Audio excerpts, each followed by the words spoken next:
한 어린아이가 있습니다. 이 아이가 크리스마스 선물로 부모에게 자전거를 사달라고 조릅니다. 엄마 아빠에게 자전거를 사달라고 조르며 부모는 이 기회를 이용해 아이에게 기도를 가르치려 합니다. 그래서 아이에게 이렇게 부모는 제안합니다.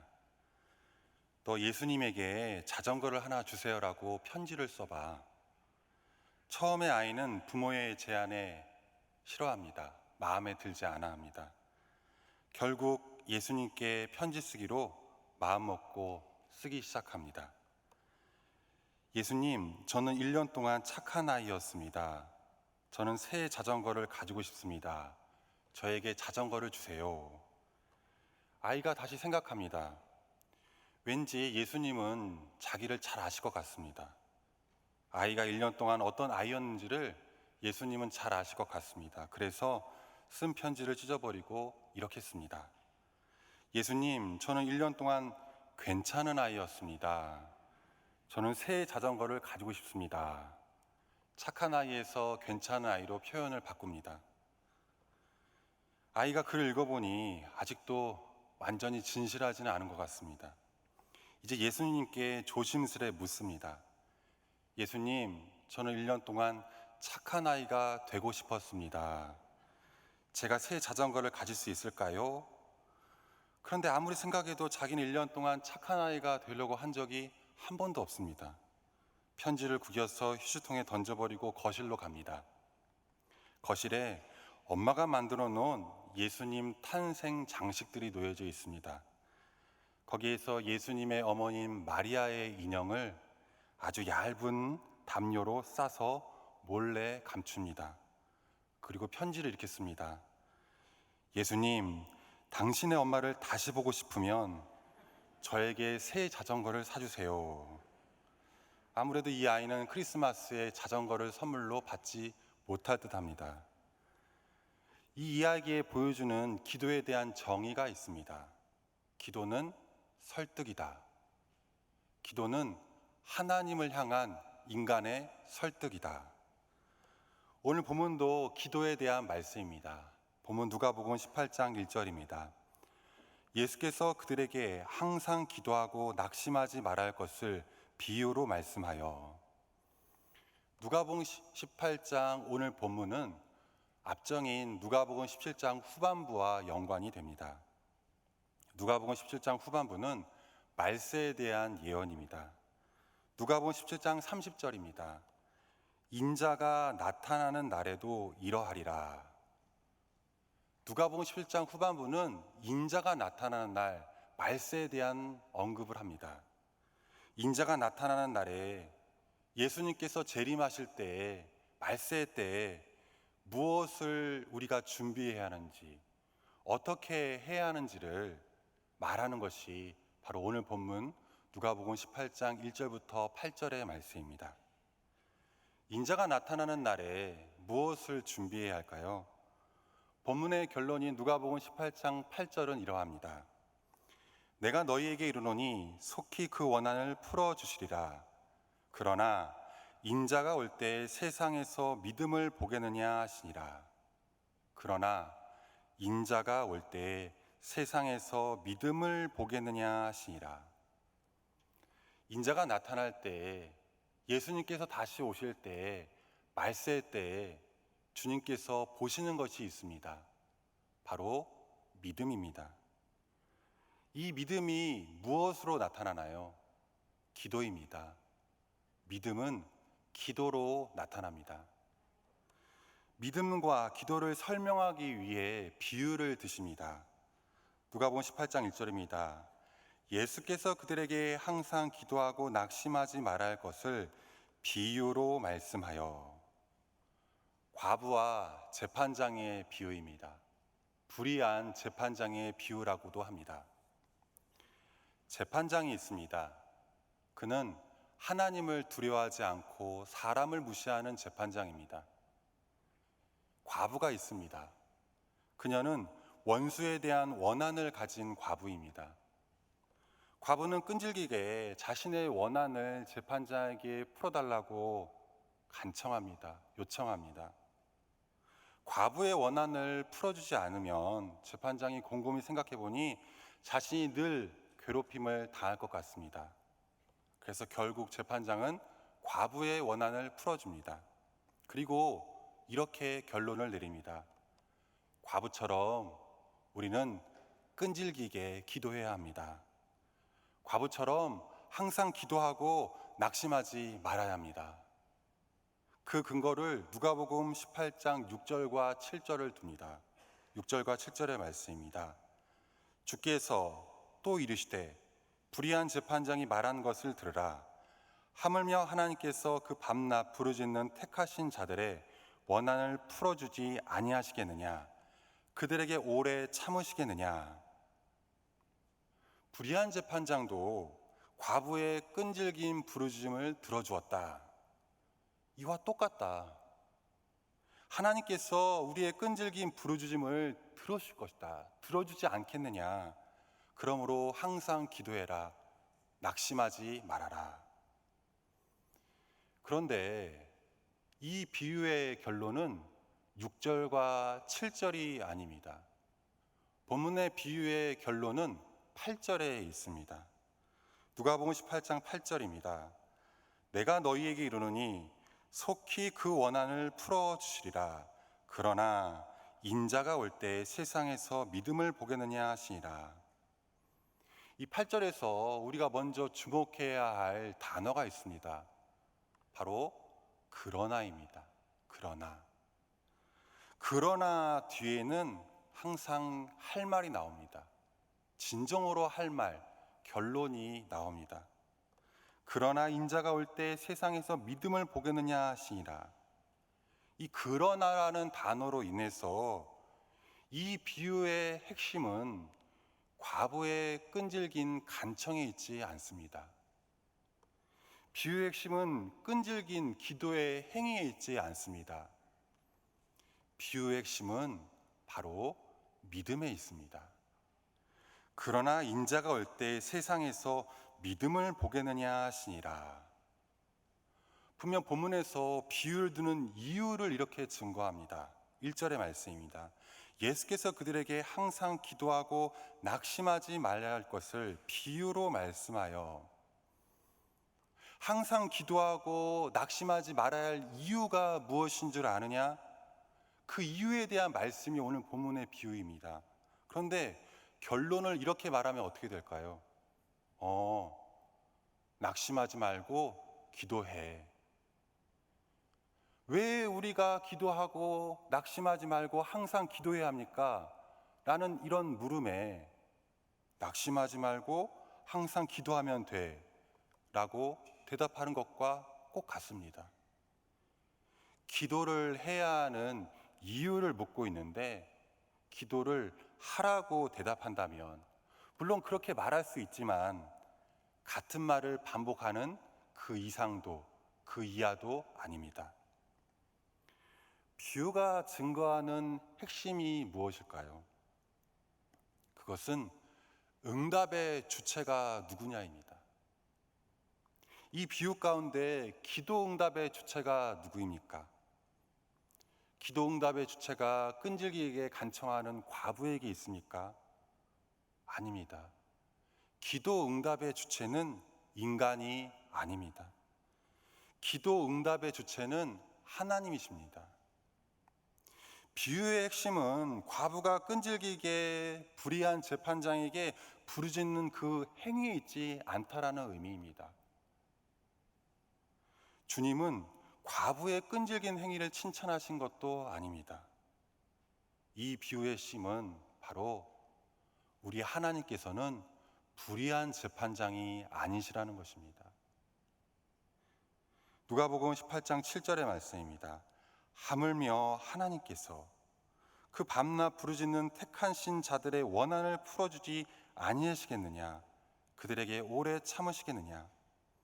하물며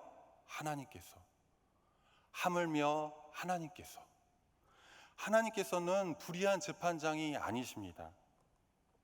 여기서 우리가 알 수 있는 것이 있습니다. 그것은 하나님을 어떻게 바라보느냐가 중요하다라는 것입니다. 하나님을 어떻게 바라보느냐가 우리가 가진 믿음이 어떤 성격이냐가 연관됩니다. 우리는 종종 거래와 믿음, 믿음과 거래를 혼동합니다. 거래가 무엇입니까?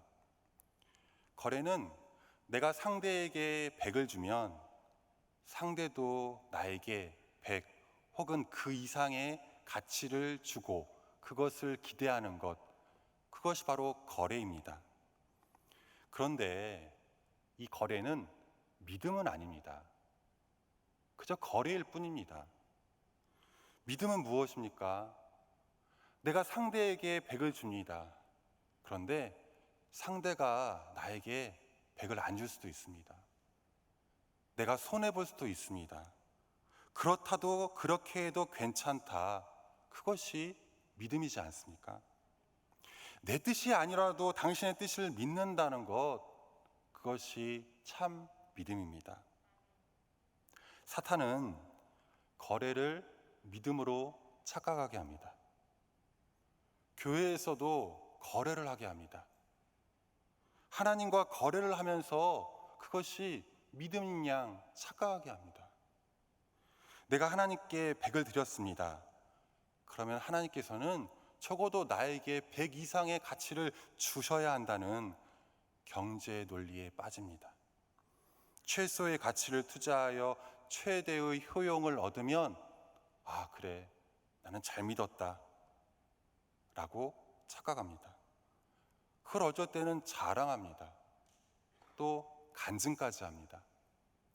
때로 하나님을 협박합니다. 앞에서 제가 말씀드린 그 마리아 인형을 얇은 담요로 싸 예수님을 협박하는 철없는 어린아이처럼 말입니다. 하나님, 이것 해결해 주지 않으면 하나님 큰일 나요. 저 교회 사역하지 않을 거예요. 저 교회도 안 나올 거예요. 저 분명히 말했어요. 믿음은 행위가 아니라 관계입니다. 우리가 믿는 행위로 말미암아 하나님을 조정한다라는 것이 아닙니다. 믿음은 나의 믿는 행위가 아니라 하나님과의 관계입니다. 하나님과 우리의 관계는 불의한 재판장과 과부의 관계가 아닙니다. 하나님과 우리의 관계는 아버지와 자녀의 관계입니다. 이는 마태복음 7장이 증거하는 기도에 대한 말씀에도 잘 드러납니다. 마태복음 7장 7절에서 11절의 말씀입니다. 제가 읽도록 하겠습니다. 구하라, 그리하면 너에게 주실 것이요. 찾으라, 그리하면 찾아낼 것이요.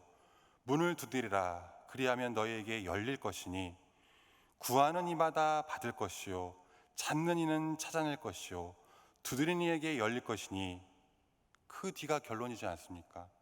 너희 중에 누가 아들이 떡을 달라 하는데 돌을 주며 생선을 달라 하는데 뱀을 줄 사람이 있겠느냐? 너희가 악한 자라도 좋은 것으로 자식에게 줄 줄 알거든 하물며 하늘에 계신 너희 아버지께서 구하는 자에게 좋은 것으로 주시지 않겠느냐? 이 말씀의 핵심은 내가 구하고 내가 찾고 내가 두드리는 데에 있지 않습니다. 그 행위에 있지 않습니다. 왜 내가 구할 수 있습니까? 왜 내가 찾을 수 있습니까? 왜 내가 문을 두드릴 수 있습니까? 하물며 하늘에 계신 너희 아버지께서 구하는 자에게 좋은 것으로 주시지 않겠느냐? 하물며 하늘에 계신 너희 아버지께서, 이것이 바로 그 이유입니다. 하나님은 육신의 악한 아비가 아니십니다. 우리가 구할 수 있는 이유, 우리가 찾을 수 있는 이유, 우리가 두드릴 수 있는 이유, 하나님께서 우리 아버지시기 때문입니다. 이것이 바로 믿음입니다. 그러나 인자가 올 때 세상에서 믿음을 보겠느냐 하시니라. 갈라디아서 5장 5절의 말씀입니다. 우리가 성령으로 믿음을 따라 의의 소망을 기다리노니, 성령으로 믿음을 따라라고 증거합니다. 무엇을 말하는 걸까요? 믿음은 성령으로 임합니다. 믿음은 은혜로 옵니다. 내가 아무리 믿으려고 해도 믿어지지 않는 것이 실은 믿음입니다. 반대로 내가 아무리 믿지 않으려고 발버둥 써도 믿어지는 것이 바로 믿음입니다. 왜냐하면 믿음은 내가 믿는 행위가 아니라 하나님께서 나를 믿게 하신 은혜이기 때문입니다. 성령으로 믿음을 따라. 왜 내가 기도하는데 낙심할까요? 분명합니다. 내가 나의 열심으로 하나님을 설득하려고 하기 때문입니다. 하나님을 불의한 재판장으로 나를 과부처럼 여기기 때문입니다. 예수님께서는 이렇게 기도하셨습니다. 하나님, 아버지, 내 뜻대로 마시옵고 아버지 하나님의 뜻대로 하옵소서. 그런데 우리는 종종 이렇게 기도합니다. 내 뜻대로 하옵소서, 아버지 뜻대로 마시옵고. 여기에서 복음과 율법주의가 구분이 됩니다. 복음적 믿음이 있고 율법주의 믿음이 있습니다. 내가 순종해서 복을 받는다. 여러분, 이것은 율법주의입니다. 반면에 이것을 뒤집는 것이 있습니다. 바로 복음입니다. 내가 순종해서 복을 받는다가 아니라 하나님께서 이미 나에게 복을 주셨기 때문에 내가 순종한다. 이것이 바로 복음입니다. 그 복은 바로 우리 주 예수 그리스도십니다. 복음과 율법주의의 대조의 본질이 무엇입니까? 제가 누누이 강조했던 주체가 누구냐입니다. 복음은 오직 하나님이십니다. 반면에 율법주의는 철저히 나입니다. 복음은 내가 하나님께 사랑받는 자야라는 것에 대해서 다른 사람에게 증명해내야 한다라는 강박관념을 사로잡히지 않게 합니다. 왜일까요? 내가 한 것이 아니라 하나님의 은혜이기 때문에 그렇습니다. 복음은 내가 축복받은 사람임을 다른 사람에게 증명해내야 한다라는 동기를 실은 무너뜨립니다. 왜냐하면 은혜로밖에 설명할 수 없기 때문입니다. 복음은 내가 열심히 신앙생활했더니 하나님께서 나에게 이런 복을 주셨다, 나를 봐라. 사람들의 평가나 사람들의 인정을 실은 받고 싶지 않게 합니다. 믿음의 주체가 내가 아니라 하나님이시기 때문에 그렇습니다. 명확해집니다. 율법주의를 근거한 하나님이 아니라 복음을 근거한 하나님을 체험해야 합니다. 과부의 강구는 율법주의에 근거하신 것입니다. 하지만 오늘 본문이 증거하는 것은 복음에 근거한 하나님 아버지를 만나라는 것입니다.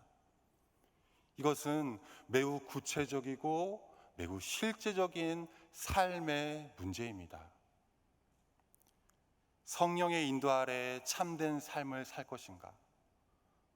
성령의 인도 아래 참된 삶을 살 것인가? 아니면 율법의 욕망 아래, 육체의 욕망 아래 거짓된 삶을 살 것인가의 문제입니다. 참회록이라는 책이 있습니다. 톨스토이의 책입니다. 톨스토이는 이 책에서 이런 우화를 통해 인간의 모습을 묘사합니다. 어떤 사람이 길을 가다 맹수를 만납니다.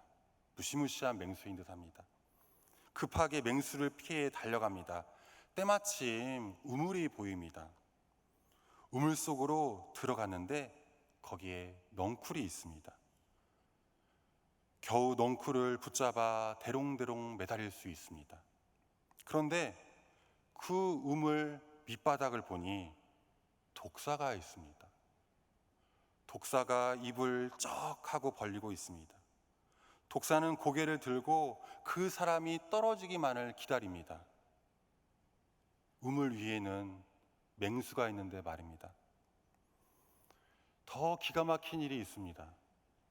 잡고 있던 넝쿨의 윗부분을 생쥐 2마리가 찍찍찍 하면서 갉아먹고 있다는 사실입니다.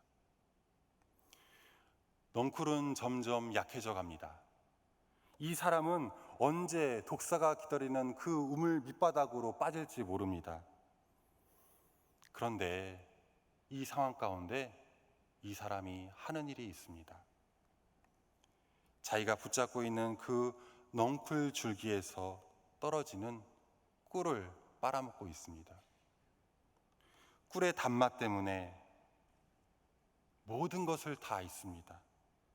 밑에 독사가 있다라는 것, 위에 맹수가 있다라는 것, 지금 생쥐가 넝쿨을 갉아먹어서 줄을 점점 끊어지고 있다라는 그 사실을 새하얗게 잊어버립니다. 이런 상황 가운데 넝쿨에 매달린 사람의 기도입니다. 어떠한 기도를 드릴까요? 하나님, 단물이 더 나오게 해주세요. 하나님, 단물이 더 나오게 해주세요. 살려달라고 하나님께 기도를 드리는 것이 아닙니다. 넝쿨에 매달린 사람이 하나님께 구한 것은 단물이 더 나오게 해달라는 기도입니다. 이것이 다름 아닌 인간의 모습입니다. 우리 모습입니다. 구원자로서 예수 그리스도를 진정으로 만나지 못한다면 우리는 단물만 더 나오게 해달라는 기도를 드릴 뿐입니다. 그저 내 욕심, 내 소원, 내 뜻만 이루어달라고 기도할 뿐입니다. 문득 살다가 뒤를 돌아보면 보이는 게 있습니다. 하나님 아버지의 손길입니다. 내가 한 것처럼 보여도 하나님 아버지께서 다 하셨습니다. 나를 사랑하시고 나를 믿게 하시고 나를 살게 하시고 나와 함께 하시는 하나님 아버지의 은혜입니다. 우리의 삶이 은혜임을 안다면 믿음으로 우리의 삶이 해석되어집니다. 그때는 우리는 이렇게 고백합니다. 하물며 하나님께서, 하물며 하늘에 계신 너희 아버지께서, 하나님은 우리 아버지십니다. 믿음으로, 은혜로, 복음으로 우리 하나님 아버지를 누리시는 저와 여러분 되시기를 간절히 기도합니다. 아멘. 기도하겠습니다.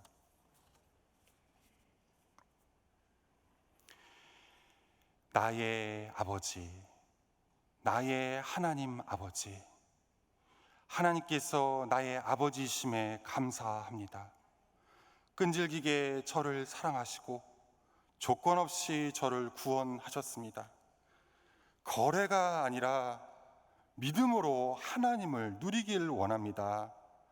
은혜로, 오직 은혜로 나를 붙들어 주옵소서. 순종으로 하나님 아버지를 사랑합니다. 하물며 하나님께서 참 하나님을 체험하는 삶이 되게 하옵소서. 우리 주 예수 그리스도의 이름으로 기도합니다. 아멘.